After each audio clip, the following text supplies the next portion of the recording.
Drafting and 3D modelling software. AutoCAD क्या है? एक 2D ड्राफ्टिंग और 3D मॉडलिंग सॉफ्टवेयर है। बताइए क्या मतलब होता है ड्राफ्टिंग का और क्या मतलब होता है मॉडलिंग का? ड्राफ्टिंग क्या हुआ, मॉडलिंग क्या हुआ?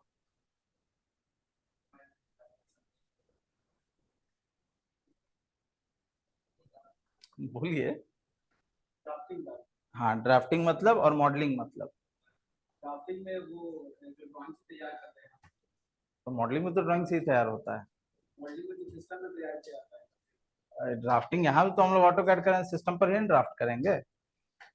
ड्राफ्ट जो वर्ड है, ये जो ड्राफ्ट जो वर्ड है, इसका आप यूज सुने होइएगा, कोर्ट वगैरह में भी यूज उसका काफी होता है ना। बोलता है केस ड्राफ्ट करने जा रहे हैं, या जज ही बोलता है कि केस का ड्राफ्ट पेश किया जाए। ठीक है, तो कहने का मतलब ड्राफ्ट ये जो वर्ड है, इसका मतलब ही है कि किसी भी चीज का डिटेल जब ऑन पेपर हम सबमिट करें या दें, किसी को डिलीवर करें, उसको हम ड्राफ्ट देना बोलते हैं। ठीक है, तो ड्राफ्टिंग जो है यहाँ डिजाइनिंग फील्ड में हुआ कि किसी भी, चाहे हम कुछ भी बना रहे हैं, उसका डिटेलिंग जब हम ऑन पेपर दें, तो डिटेलिंग हमेशा याद रखिएगा कभी 3D में नहीं होता है। 3D बस दिखावा वाला काम है, उसमें अगले को जो क्लाइंट हमारा होता है, सॉरी टू से, उसको बेवकूफ बनाने वाला काम होता है। समझ रहे? क्लाइंट को बेवकूफ बनाने वाला काम होता है 3D में। 3D में और कुछ नहीं होता है ना, आपको डायमेंशन पता चलेगा, है ना, क्या हाइट क्या लेंथ विड्थ कुछ नहीं आपको मालूम चलेगा, सारा होगा 2D में। ठीक है, और ऑटो कैड इसीलिए कंपलसरी है, बहुत सारा एडवांस सॉफ्टवेयर भी आज के डेट में आ गया है ना, लेकिन फिर भी ऑटो कैड। अच्छा, ऑटो कैड आया कब, ये देखिए। It was first developed by Autodesk USA in 1982। 1982 में इसको डेवलप किया गया। ऑटोडेस्क कंपनी है यूएस की, उसने इसको डेवलप किया। सोचिए 1982 से लेकर आज हो गया 2023, 40 साल लगभग। 40 साल से ये सॉफ्टवेयर जो है यूज हो रहा है, अभी तक इसको आउटडेटेड नहीं किया गया है ना। प्रोग्रामिंग फील्ड में भी है ना, सी सी प्लस प्लस है, तो सी सी प्लस प्लस अब कहीं प्रोफेशनली यूज नहीं होता है। सीखने के लिए भले ही आपको बोला जाए कि हाँ सी सी प्लस प्लस सीखिए, लेकिन प्रोफेशनली कहीं बोलिए कि ये सॉफ्टवेयर सी पर आज के डेट में बन रहा है, या ये वेबसाइट सी पर, ये नहीं हो रहा है आज के डेट में। ठीक है ना, लेकिन ऑटो कैड आज भी यूज हो रहा है, और उतनी ही वाइडली यूज हो रहा है जितनी वाइडली 1980s में यूज हो रहा था। ठीक है, उसका रीजन ही यही है कि ये 2D बेस्ड ही है। कहने को इसमें 3D मॉडलिंग भी है, लेकिन 3D मॉडलिंग इसका थोड़ा इतना डिफिकल्ट कर दिया गया है कि 3D इसका जनरली लोग यूज करते नहीं है, तो इसमें जनरली यूज होता है 2D ड्राफ्टिंग का ही। ठीक है ना, तो जो भी डिटेलिंग आप देंगे, वो डिटेलिंग हमेशा डिजाइनिंग फील्ड में हमेशा 2D में ही होगा। उसको आप 3D आइसोमेट्रिक, आइसोमेट्रिक में तो फिर भी कुछ कुछ बताया जा सकता है, 3D में कुछ नहीं बताया जा सकता है। ठीक है, 1982 में डेवलप हुआ। It was introduced in India in 1988 and formal work started in 1992। 1988 में इंडिया में ये इंट्रोड्यूस हुआ पहली बार, और 1992 से इस पे फॉर्मली काम स्टार्ट हो गया इंडिया में। ठीक है, ऑटो कैड का पहला वर्जन था ऑटो कैड R1, फिर आया R2, फिर आया R3, फिर R4, उसके बाद 2000 सीरीज हमारा स्टार्ट हुआ, और अभी लेटेस्ट है 2024 जो मार्च 2023 को रिलीज हो गया। ठीक है, नोट कीजिए इसको। किसी को कोई डाउट होगा, अगर ऑनलाइन वाले में से किसी को कोई डाउट होगा, तो हैंड रेज का बटन है, उसको प्रेस कीजिएगा, आपको अनम्यूट किया जाएगा, अपना डाउट पूछ लीजिएगा।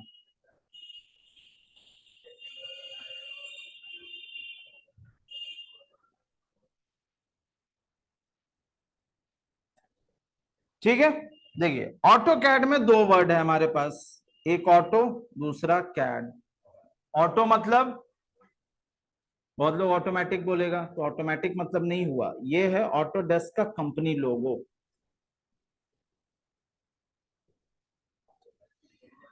फर्स्ट कमर्शियल कैड सॉफ्टवेयर था ऑटो कैड, इसलिए ऑटोडेस्क ने अपना नाम इसके साथ जोड़ दिया। ठीक है ना, जैसे था ना मारुति सुजुकी का मारुति 800, कोई नाम नहीं था उस गाड़ी का नाम ही था मारुति 800, जबकि मारुति वो कंपनी है। अभी हो गया ना ऑल्टो और ब्रेजा और क्या क्या, उसका कोई नाम नहीं था, बस मारुति 800 यही था ना। ठीक उसी तरह ऑटो ऑटो डेस्क ने ऑटो जो अपना नाम है वो कैड के साथ, इस सॉफ्टवेयर के साथ जोड़ दिया। ये ऑटो डेस्क का कंपनी लोगो है, और कैड का मतलब जानते ही होंगे, कंप्यूटर एडेड डिजाइनिंग। ठीक है।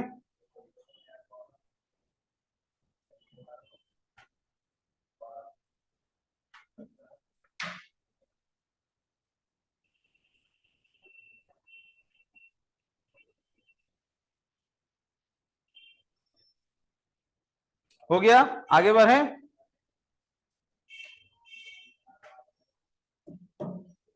ऑनलाइन में सब लोग नोट कर लिए? अगर नोट कर लिए तो यस टाइप कीजिए चैट बॉक्स में। अंकित चैट बॉक्स ऑन कर लीजिएगा, यस टाइप कर दीजिए, उसके बाद हम लोग आगे बढ़े।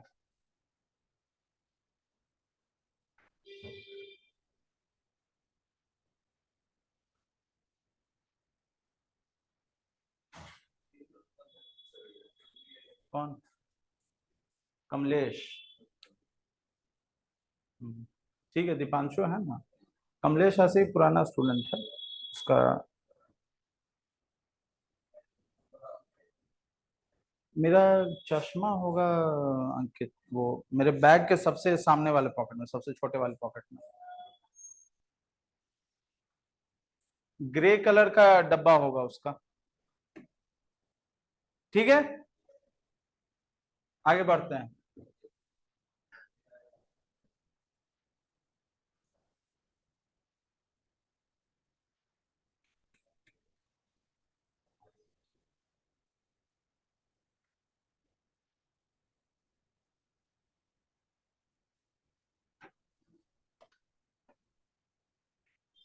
एक नून कंसेप्ट होगा आप लोगों के लिए जो आप बताने जा रहे हैं।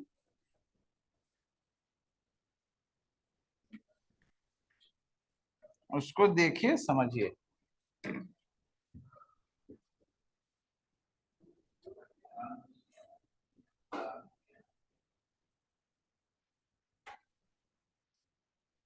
ये हमारा y है, ये y डैश है, x है, x डैश है।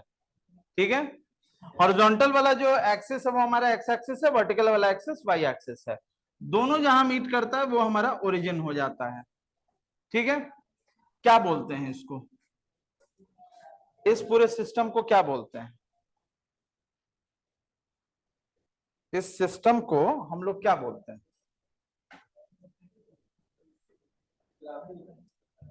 इसका नाम है कार्टेशियन कोऑर्डिनेट सिस्टम। ठीक है, कार्टेशियन कोऑर्डिनेट सिस्टम।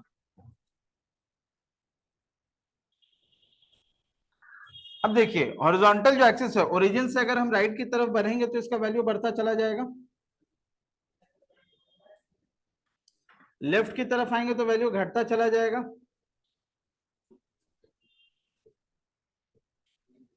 ऊपर जाएंगे तो वैल्यू बढ़ेगा, नीचे आएंगे तो वैल्यू घटेगा। किसी भी पॉइंट को पहले समझ लीजिएगा, लिखने का हम टाइम देंगे। किसी भी पॉइंट को हम कोऑर्डिनेट सिस्टम में x कॉमा वाई के फॉर्म में डिनोट करते हैं। ठीक है, जानते हैं इस चीज को भी। अब सपोज अगर हमको 2,3 डिनोट करना हो तो कैसे हम करेंगे? 2,3 मतलब x2 y3, तो x2 क्या हो जाएगा, y के पैरेलल x2 पर जो लाइन जाएगा ये पूरा x2 है। है। और x के पैरेलल y3 से जो लाइन गुजरेगा ये पूरा y3 है। अब 2,3 क्या होगा, जहां ये दोनों लाइन इंटरसेक्ट कर रहा है ये पॉइंट हो जाएगा हमारा 2,3, मतलब x2y3। ठीक है। अब किसी भी पॉइंट से अगर हम दाहिनी तरफ बढ़ते हैं तो x वैल्यू इंक्रीज करता है, बढ़ता चला जा रहा है, 2 3 4 5 6 7 8। ये कंसेप्ट ध्यान रखिएगा, आगे यूज आएगा, इसके बाद जो टूल और कमांड में बढ़ेंगे उसमें यूज आएगा। फिर किसी भी पॉइंट से अगर हम ऊपर की तरफ जाते हैं तो y वैल्यू इंक्रीज करेगा। ठीक है। फिर किसी भी पॉइंट से अगर हम बाई तरफ आएंगे x वैल्यू डिक्रीज करेगा, और किसी भी पॉइंट से अगर हम नीचे की तरफ आएंगे तो y वैल्यू भी डिक्रीज करेगा। क्लियर है। ये हमारा फर्स्ट क्वाड्रेंट है, x के ऊपर y के दाहिने साइड में। इसमें x भी पॉजिटिव है, y भी पॉजिटिव है। ये हमारा सेकंड क्वाड्रेंट है, x नेगेटिव है, y पॉजिटिव है। ये हमारा थर्ड क्वाड्रेंट है, दोनों नेगेटिव है। ये हमारा फोर्थ क्वाड्रेंट है, इसमें x पॉजिटिव है, y नेगेटिव। क्लियर, इसको नोट डाउन कर लीजिए।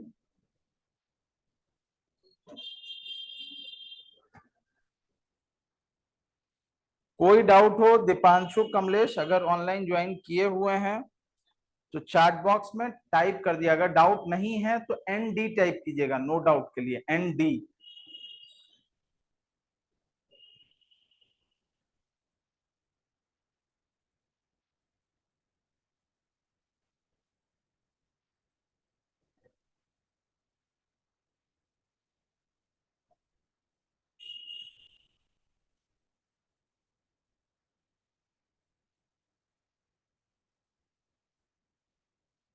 और नोट डाउन अगर हो जाए ऑनलाइन में तो ओके टाइप कर दीजिएगा चैट बॉक्स में, या डन। और किसी भी तरह का डाउट लगे, छोटा से छोटा बड़ा से बड़ा, वो पूछेंगे।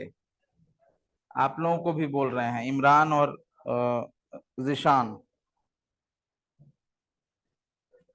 शर्म लाज का जो टोकरा होता है ना, वो गेट के बाहर छोड़ दीजिएगा इंस्टीट्यूट में घुसने से पहले। नहीं तो होगा क्या ना, इज्जत तो कहीं ना कहीं उतरना ही है, यहाँ उतरे चाहे साइड पर उतरे, तो बेटर है यहाँ उतरवा लीजिए।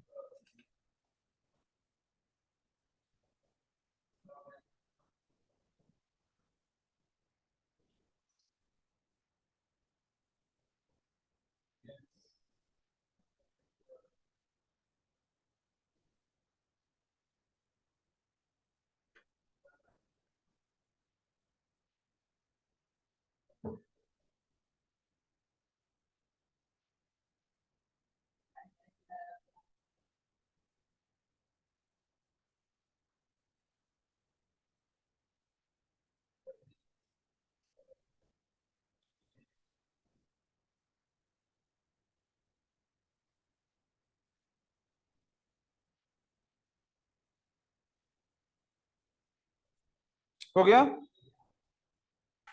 चलिए ठीक है, आगे बढ़ते हैं। ये बताइए सबसे छोटा शेप क्या होता है, सबसे छोटा शेप, सबसे छोटा आकार।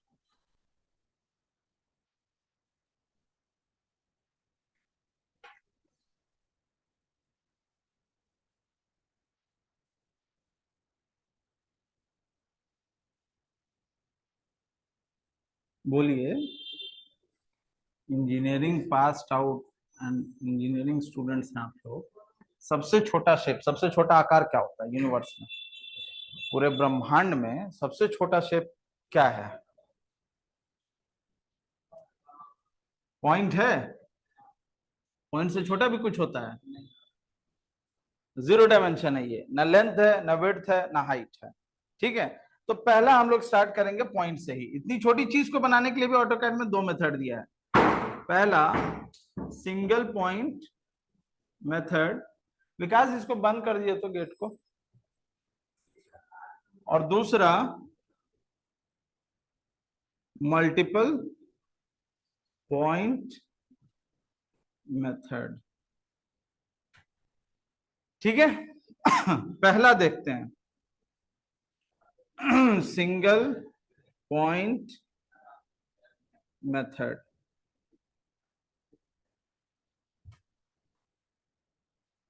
कमांड इसका हम लेंगे पीओ इंटर।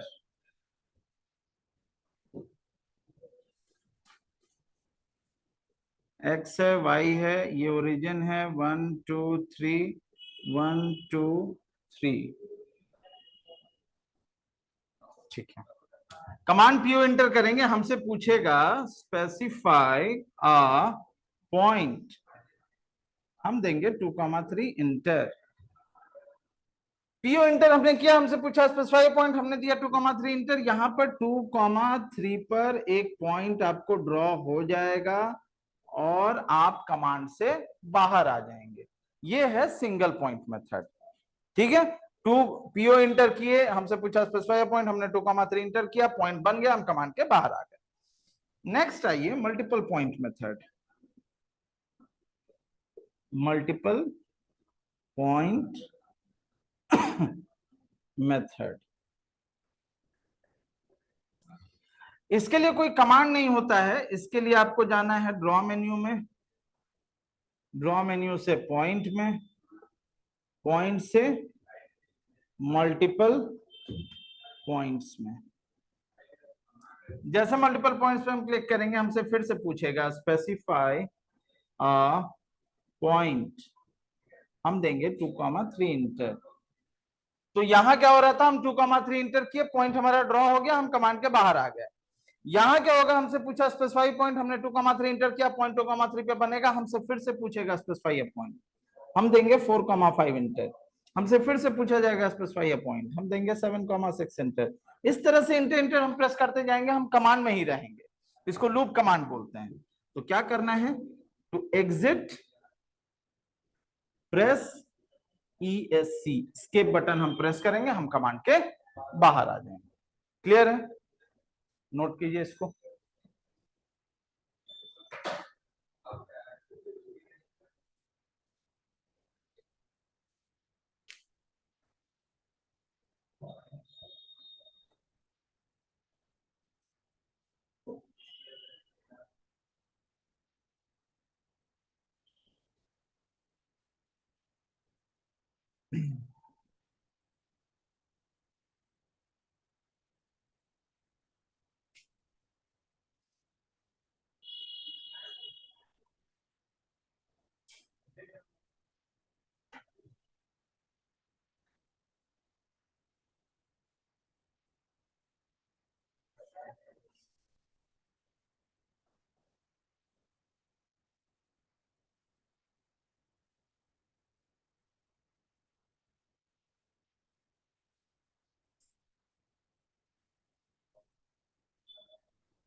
पीओ इंटर, हाँ हाँ।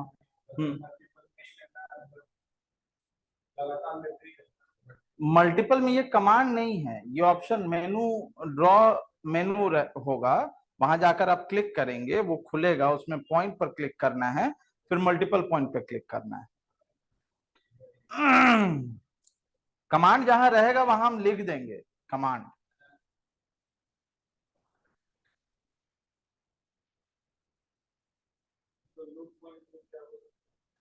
क्या लूप कमांड मतलब जो कि आप इंटर कमांड डाल रहे हैं, इंटर प्रेस कर रहे हैं, ड्रॉ हो रहा है, फिर पूछ रहा है, फिर ड्रॉ हो रहा है, वो लूप कमांड हो जाता है। तो उससे बाहर निकलने की एस्केप हम प्रेस करते हैं। जो इंटर से बाहर जिस कमांड से हम ना निकल पाए, उसके लिए हम स्केप प्रेस करते हैं।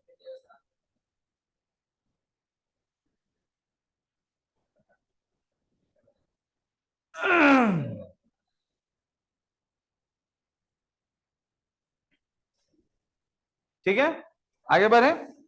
इसके बाद एक छोटा सा टूल है, एक छोटा सा टूल है,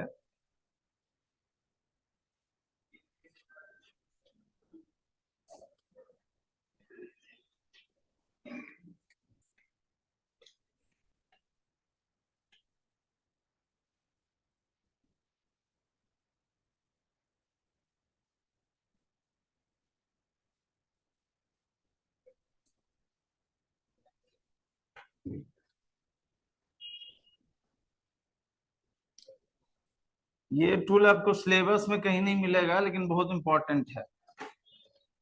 नाम है इसका आइडेंटिटी। आइडेंटिटी मतलब पहचान। कमांड इसका होगा आईडी इंटर। हमसे बोलेगा स्पेसिफाई पॉइंट। हम क्या करेंगे, क्लिक ऑन पॉइंट। जैसे हम पॉइंट पर क्लिक करेंगे उसका एक्स वाई जेड वैल्यू हमें शो कर देगा। ठीक है।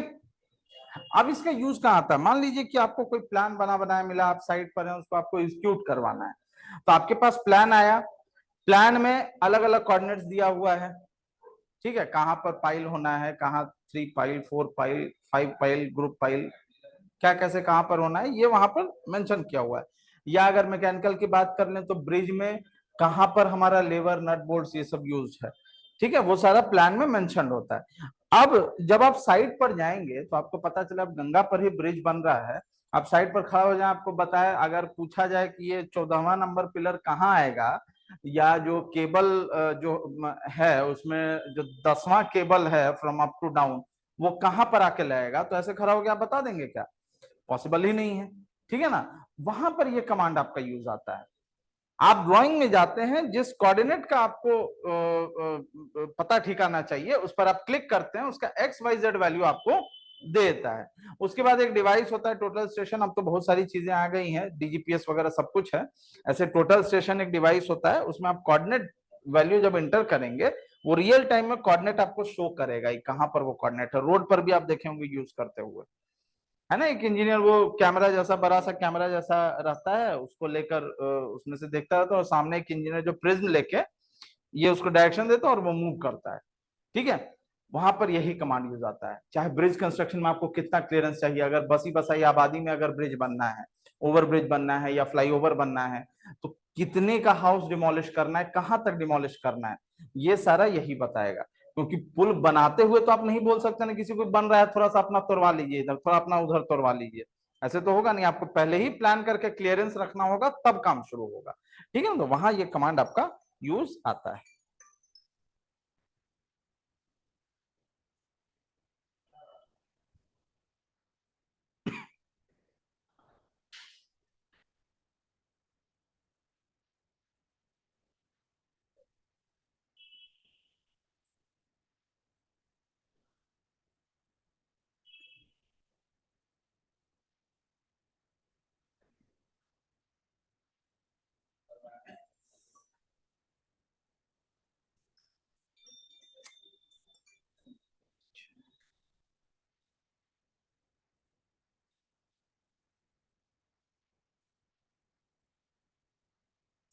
हो गया। चलिए आगे बढ़ते हैं। अगला टूल है हमारे पास लाइन। लाइन बनाने का टोटल 6 मेथड है, जिसमें 3 टेक्निकल है और 3 नॉन टेक्निकल है। अब सवाल उठता है यहाँ, टेक्निकल नॉन टेक्निकल क्या है? ठीक है। तो टेक्निकल मेथड वो मेथड है जिसमें कि ह्यूमन इंटरफेरेंस रिक्वायर्ड नहीं होता है। ठीक है। नॉन टेक्निकल मेथड वो मेथड है जिसमें बिना ह्यूमन इंटरफेरेंस के काम नहीं होता है। ठीक है। तो अब सवाल उठता है कि जब यूजर ह्यूमन है तो बिना ह्यूमन इंटरफेरेंस के काम कैसे होगा? तो ऑटोकैड का कहना है कि जब आप कमांड बेस्ड काम करते हैं तो उसको वो ह्यूमन इंटरफेरेंस में काउंट नहीं करता है। क्यों? क्योंकि कमांड इमरान भी वही टाइप करेंगे, जिशान भी वही टाइप करेंगे। अगर आपके पास डेटा है तो आप भी वही टाइप करेंगे, आप भी वही टाइप करेंगे। ठीक है। लेकिन जब हम माउस टच करके कोई काम करते हैं तो हो सकता है इनका हाथ ज्यादा स्टेबल हो, आपका थोड़ा ज्यादा कांपता हो, तो इनकी एक्यूरेसी ज्यादा हो जाए, आपकी एक्यूरेसी कम हो जाए, तो ये पर्सन टू पर्सन वेरी कर जाएगा। इसीलिए उसको कैटेगराइज कर दिया गया technical method non technical method में। ठीक है। इसमें नॉन टेक्निकल मेथड उतना ज्यादा कोई केयर करता नहीं है, हालांकि यूज करने को लोग करते हैं। जब सिस्टम पे हम लोग जाएंगे नॉन टेक्निकल मेथड हम लोग वहां देख लेंगे। कंपनी इंटरेस्टेड होती है हमेशा टेक्निकल मेथड्स में। ठीक है। तो यहां पर तीनों टेक्निकल मेथड हम लोग डिस्कस करेंगे। पहला है एब्सोल्यूट रेक्टेंगुलर कोऑर्डिनेट मेथड। दूसरा है रिलेटिव रेक्टेंगुलर कोऑर्डिनेट मेथड, और तीसरा है रिलेटिव पोलर कोऑर्डिनेट मेथड। चलिए पहला देखते हैं, एब्सोल्यूट रेक्टेंगुलर कोऑर्डिनेट मेथड। पहले सुन लीजिए, लिखने का टाइम आपको मिलेगा। Absolute rectangular coordinate method, absolute मतलब क्या होता है? एब्सोल्यूट मतलब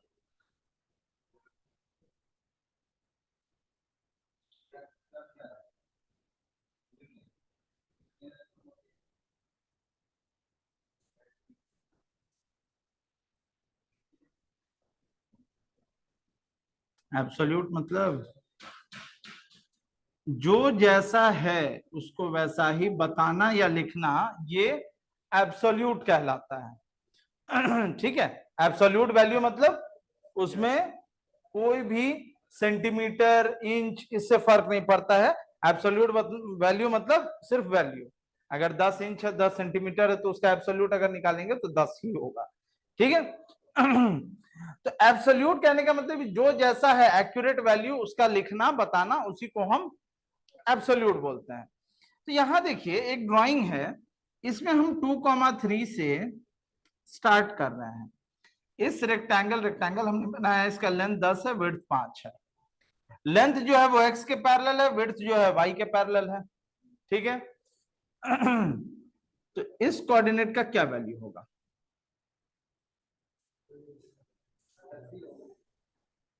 कैसे? जो जैसा है वैसा ही रहेगा, तो वही तो बात है कि आप यहाँ अभी 2 पर खड़े हैं। 10 आप कब बोलते? जब इसके रिलेशन में आप बताते तब ना 10 बोलते। इसके रिलेशन में कहा हम एक्यूरेट वैल्यू बोले हैं, एग्जैक्ट वैल्यू, किसी के रिलेशन में नहीं। ये नहीं कि महेंद्र से मेरा इंस्टीट्यूट 10 मीटर है या 20 मीटर है। एब्सोल्यूट मतलब 0 माइल से मेरा इंस्टीट्यूट कितनी दूर है। ठीक है ना? तो कहने का मतलब कि आप ऐसे इसको सिंपली भी समझिए कि अभी आप 2,3 पर है, मतलब x2 है, y3 है। ठीक है। अब यहां से आप दाहिनी तरफ जा रहे हैं, तो अभी कोऑर्डिनेट सिस्टम में बताया कि जब दाहिना बढ़ेंगे तो वैल्यू क्या करेगा? बढ़ेगा, इंक्रीज करेगा। कितना बढ़ेगा? जितना आप दाहिना जाएंगे उतना बढ़ेगा। तो आप 2 पर हैं, 10 और बढ़ गए, तो क्या वैल्यू